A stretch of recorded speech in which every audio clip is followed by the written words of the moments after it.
Hello friends, welcome to CodeBode.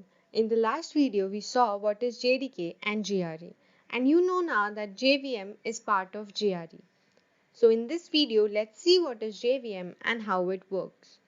So JVM stands for Java Virtual Machine. It is responsible for executing code which are in Java bytecode format. So Java code is first converted to bytecode before being executed on JVM.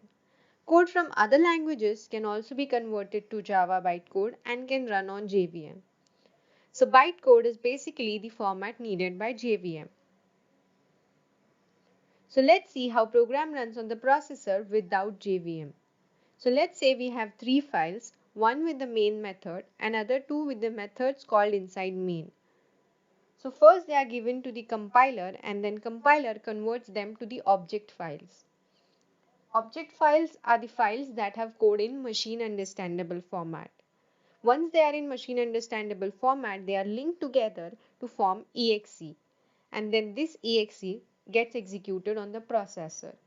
So this is the way how code runs on the processor without JVM. Then why does JVM come into picture?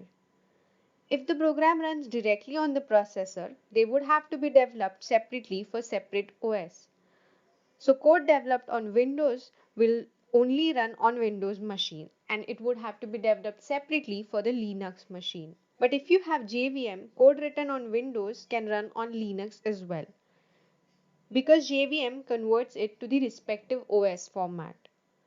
That is the reason Java is platform independent. Also, JVM makes it more secure by verifying code and loading files securely, etc. So let's see how. So if we have JVM, Java files are first converted by the compiler in the .class files, which is in bytecode format. Now once the code is compiled successfully in the bytecode format, JVM has class loader, which loads the files on the processor. And then the bytecode verifier verifies the code for any security checks and removes the illegal code if any. And then finally, the execution engine converts it to the native machine code which executes on the processor. So this is how JVM makes Java code platform independent and more secure. In the next video, we will see detailed architecture of JVM. Till then, stay tuned and subscribe to our channel. Also, please like and share this video. Thank you.